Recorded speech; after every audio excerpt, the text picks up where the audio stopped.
মেয়েটির নাম যখন সুভাষিনী রাখা হয়েছিল তখন কে জানতো যে সে বোবা হবে? তার দুই বড় বোন সুকেশিনী ও সুহাসিনী, কাজেই নামের মিলের জন্যই তাদের বাবা বাণীকণ্ঠ ছোট মেয়ের নাম রাখেন সুভাষিনী। এখন অবশ্য সবাই ওকে সংক্ষেপে শুভা বলে ডাকে। দোস্তুর মতো খোঁজাখুঁজি আর অর্থ ব্যয় করে বড় দুই মেয়ের বিয়ে হয়েছে। এখন এই ছোট মেয়েটি বাবা মায়ের কাছে বোঝার মতো রয়ে গেছে। যে কথা বলতে পারে না, তার যে অনুভব করবার ক্ষমতা আছে এ কথা সবার জানা নেই। তাই তার সামনেই সবাই তার ভবিষ্যতের ব্যাপারে দুশ্চিন্তা প্রকাশ করত। সেও বুঝে গেছিল সেই ছোটবেলা থেকেই যে সে ভগবানের অভিশাপ হিসেবে তার বাবা মায়ের ঘরে জন্ম নিয়েছে। তার ফলস্বরূপ সে সর্বদাই নিজেকে সবার অগোচরে রাখার চেষ্টা করত। মনে করত আমাকে সবাই ভুললেই বাঁচি। কিন্তু যন্ত্রণা কি আর অত সহজে ভোলা যায়? তার বাবা মায়ের কাছে সে ছিল সেই না ভুলতে পারা যন্ত্রণার মতোই। বিশেষ করে তার মা তাকে নিজের একটা ভুল হিসেবে ধরতেন। কারণ মায়েরা সাধারণত পুত্র সন্তানের থেকে কন্যা সন্তানকে বেশি করে নিজের অংশরূপে দেখেন। কাজেই মেয়ের কোনো ত্রুটি থাকলে মেয়ের মা সেটাকে নিজের লজ্জা মনে করে কুঁকড়ে থাকেন। শুভার বাবা কিন্তু অন্য দুই মেয়ের থেকে শুভাকে একটু বেশি ভালোবাসতেন, কিন্তু মায়ের কাছে সে ছিল গর্ভের কলঙ্ক। তাই তিনি সর্বদাই যেন শুভার উপর ঈষৎ বিরক্ত হয়ে থাকতেন।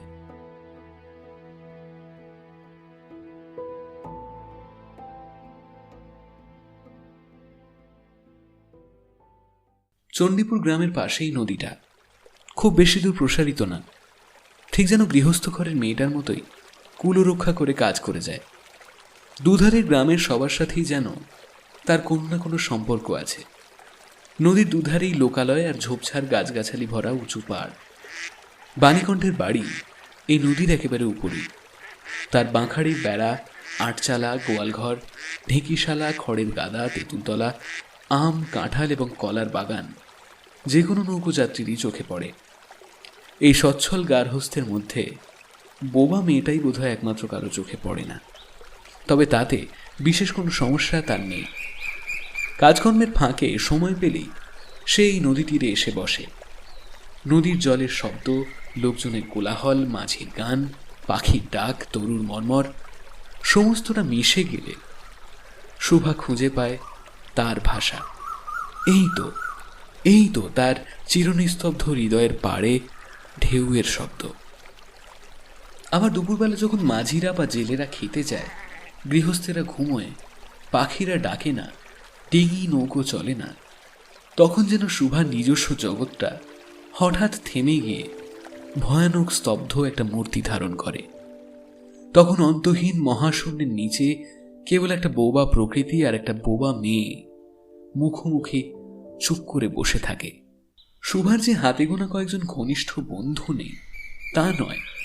গোয়ালের দুটো গরু, তাদের নাম সর্বশী আর পাঙ্গুলি। শুভার মুখে সে নাম তারা কখনো শোনেনি, কিন্তু শুভার পায়ের আওয়াজ তারা চেনে। শুভা কখন তাদের আদর করছে, কখন তাদের বকছে বা কখন অনুরোধ করছে, তাও তারা মানুষের থেকে ভালো বুঝতে পারে।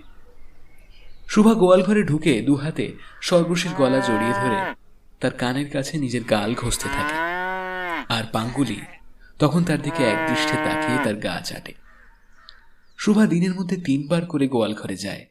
তাছাড়া অনিয়মিত যাওয়া আসাও আছে। বাড়িতে যেদিন যেদিন কোনো কটু কথা শুনতে হয়, সেদিন অসময়ে সে তার এই মুখ বন্ধু দুটির কাছে আসে। শুভার শান্ত অথচ হতাশ চাহনি দেখে তারা কি একটা অদৃশ্য অনুমান শক্তি দিয়ে তার মনের যন্ত্রণা বুঝতে পারে। তখন শুভার গা ঘেঁষে এসে আস্তে আস্তে তার হাতে নিজেদের শিং ঘষে ঘষে নীরব সান্ত্বনা দেয় তাকে। এরা ছাড়াও ছাগল আর বিড়াল ছানাও আছে, কিন্তু তাদের সাথে শুভার এরকম ঘনিষ্ঠ বন্ধুত্ব নেই। তবু তারা শুভার যথেষ্ট অনুগত। বিড়াল ছানাটা দিবারাত্র যখন খুশি শুভার কোলে উঠে পড়ে, আর তারপর শুভা তার গলায় আর পিঠে নরম আঙুল বুলিয়ে তার সুখনিদ্রার আয়োজন করে।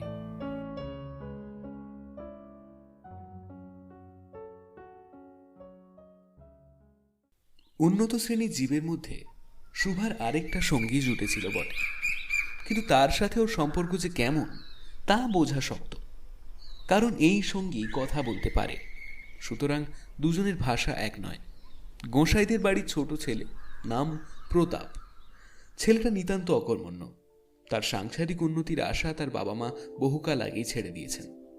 কর্মহীন মানুষদের নিয়ে একটা সুবিধে এই যে তাদের আত্মীয়রা তাদের উপর বিরক্ত থাকলেও তারা অনাত্মীয়দের প্রিয়পাত্র হয়, কারণ কোনো কাজ না থাকায় তারা হয়ে যায় সরকারি সম্পত্তি। ঠিক যেমন শহরে একটা করে সরকারি বাগান থাকা প্রয়োজন, তেমনি গ্রামেও এরকম দু চারটে অকর্মণ্য সরকারি লোক থাকা প্রয়োজন। যে কোনো দরকারে, কাজে কর্মে যখন তখন এদের পাওয়া যায়। প্রতাপের প্রধান শখ ছিপ ফেলে মাছ ধরা। এতে অনেকটা সময় সহজে কাটিয়ে ফেলা যায়। তাই সে মাঝে মধ্যেই বিকেলবেলা নদী তীরে ছিপ বড়শি নিয়ে বসে পড়ে। আর এই জন্যই সুভার সঙ্গে তার প্রায়শই দেখা হয়। যে কোনো সময়ই কথা বলবার একটা সঙ্গী জুটে গেলে প্রতাপের ভালো লাগে। মাছ ধরার সময় এই বাক্যহীন বন্ধুর উপস্থিতি সর্বশ্রেষ্ঠ। তাই প্রতাপ সুভার মর্যাদা বুঝত। অতিরিক্ত একটু আদর জুড়ে দিয়ে সে সুভাকে ডাকে সু বলে। সুভা তেঁতুল তলায় বসে থাকে আর প্রতাপ সামান্য দূরে ছিপ ফেলে জলের দিকে তাকিয়ে থাকে। প্রতাপের কপালে রোজ একটা করে পান জোটে।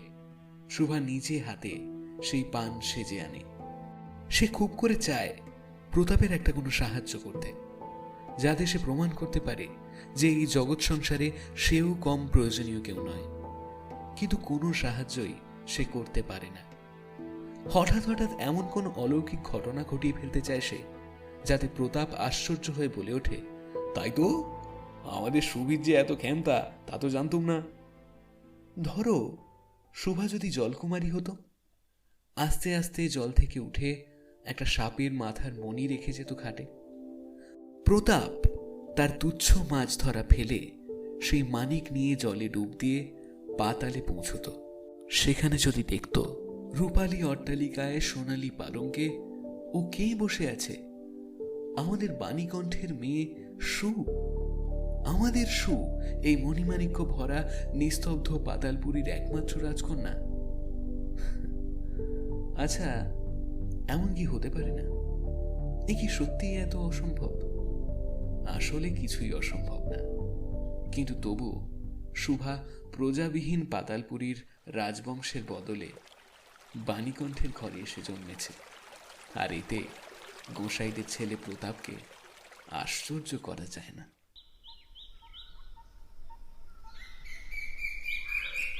সুভার বয়স বাড়ছে। ক্রমেই সে যেন আরো বেশি করে নিজেকে অনুভব করতে পারছে। ঠিক যেন কোনো এক পূর্ণিমায় কোনো এক সমুদ্র থেকে একটা জোয়ারের স্রোত এসে তার অন্তরাত্মাকে কোনো এক নতুন চেতনায় পরিপূর্ণ করে তুলেছে।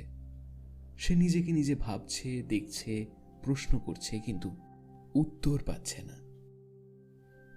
একদিন গভীর পূর্ণিমার রাতে ধীরে ধীরে সন্তর্পণে শোবার ঘরের দরজা খুলে ভয় ভয়ে বাইরে মুখ বাড়িয়ে দেখে পূর্ণিমার প্রকৃতিও যেন ঠিক তারই মতো একাকী জগতের উপর জেগে বসে আছে। যৌবনের রহস্যে, পুলকে, বিষাদে আর ভীষণ নির্জনতায় একেবারে থমথম করছে যেন। একটা কথাও যেন মুখ ফুটে বলতে পারছে না।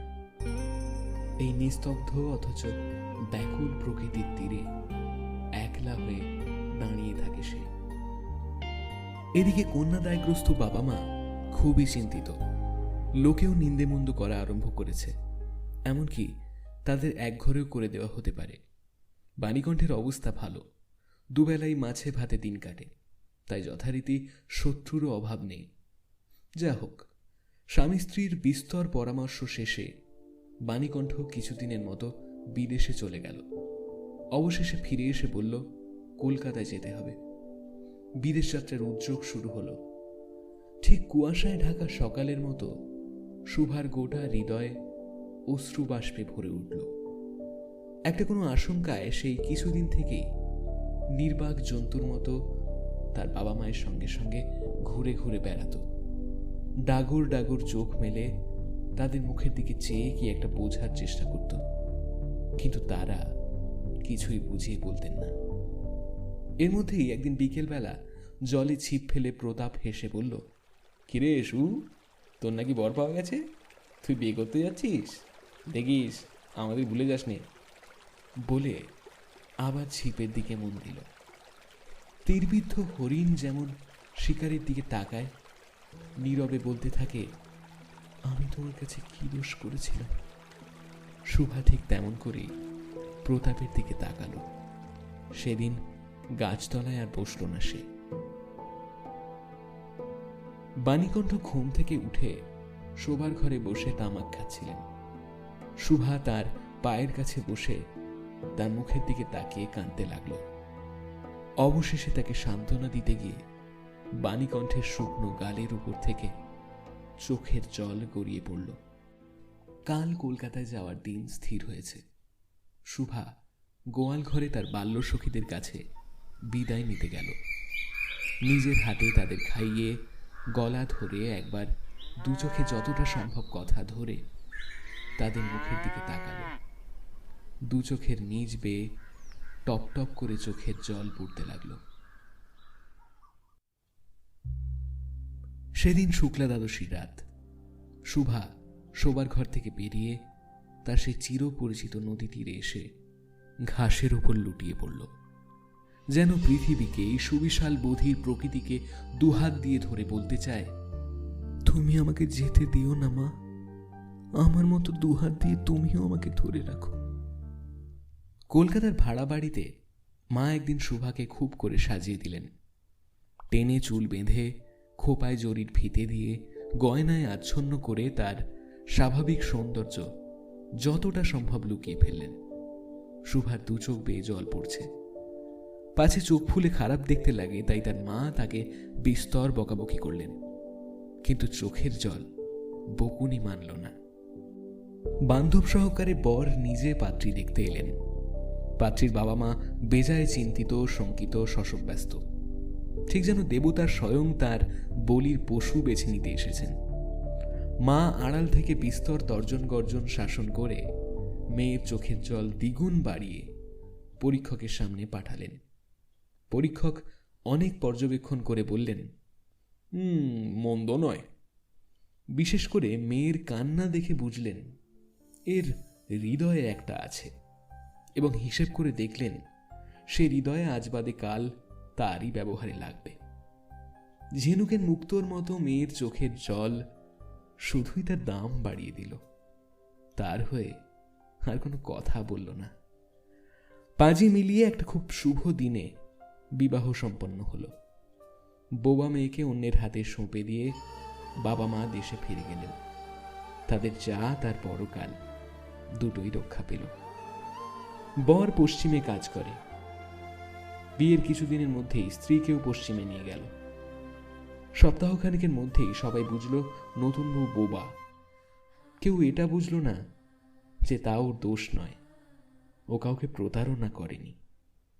হ্যাঁ, তার দু চোখ অবশ্য সব কথাই বলেছিল বটে, কিন্তু কেউ তা বুঝতে পারেনি। সে চারিদিকে তাকায়, ভাষা খুঁজে পায় না। যারা বোবার ভাষা বুঝত তাদের আজন্ম পরিচিত সেই মুখগুলো দেখতে পায় না সে। মেয়ের চিরনীরব হৃদয়ের মধ্যে একটা অসীম না বলা কান্না বাজতে থাকে। অন্তর্যামী ছাড়া সে কান্না আর কেউ শুনতে পায় না। এবার তার স্বামী চোখ এবং কান দিয়ে পরীক্ষা করে এক সবাক মেয়ে বিয়ে করে আনলো।